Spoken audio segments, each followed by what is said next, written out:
Brilliance Audio. In Another Light by A.J. Banner.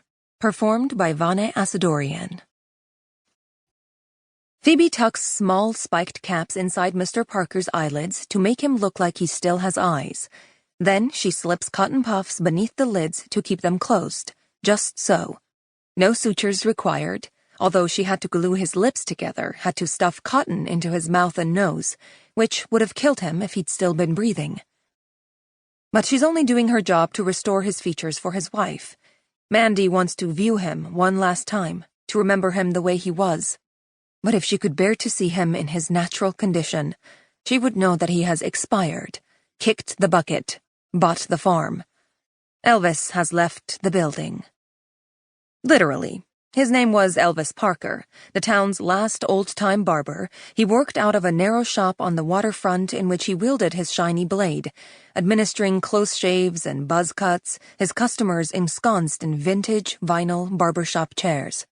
The shop existed on the cold shores of Puget Sound for time immemorial, and for all anyone knows, Elvis Parker owned the place since its inception. To Phoebe, he seemed ageless, indestructible. Now here he is, nothing but a shriveled shell. Not that she is any better looking. When she glances in the mirror, she sees a wraith with hollow cheekbones and eyes that absorb light, no longer emitting any illumination of their own. Her brows grow untended, the bones defined beneath the flesh, as if they're slowly dissolving the surrounding tissue. It has been this way since the accident.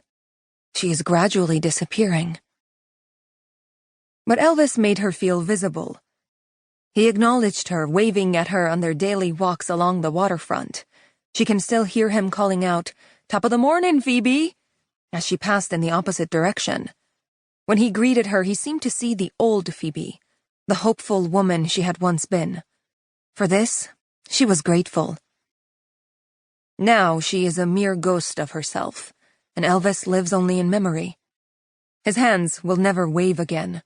They're folded across his abdomen, his fingers superglued together, his thumbs held in place with a ponytail tie that Phoebe borrowed from her assistant, Renee. "You look spiffy now," Phoebe tells him. "Renee has good fashion sense, doesn't she?" "She always did.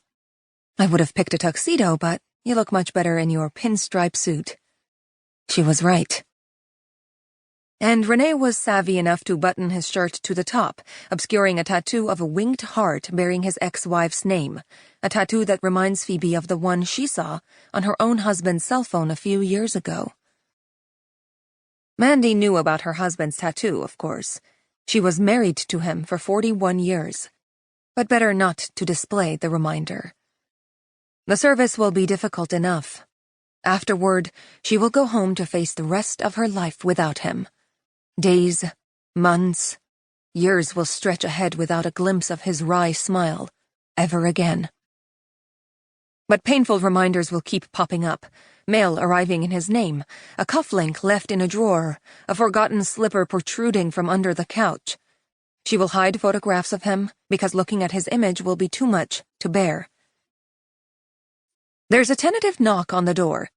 Phoebe stands motionless, hardly daring to breathe, hoping the intruder will go away. A soft, guttural voice says, "Phoebe? Are you in there?" It's Mike Rivera, the new removal technician. Again. First thing Monday morning. Last Friday he asked when he could find the infant removal pouches. Thursday he needed directions to the property room, as if he couldn't ask someone else. He should be out there doing his job, picking up bodies in the mortuary's nondescript white van, the one with blacked-out windows designed to shield the public from death. "I'm on a deadline for a viewing," she calls out, although this is not strictly true. She has time to finish preparing Elvis. But she does not want to talk to anyone. "It'll only take a minute," he says, his shadow unmoving beneath the door. "All right, come in," she says, awarding him extra points for persistence.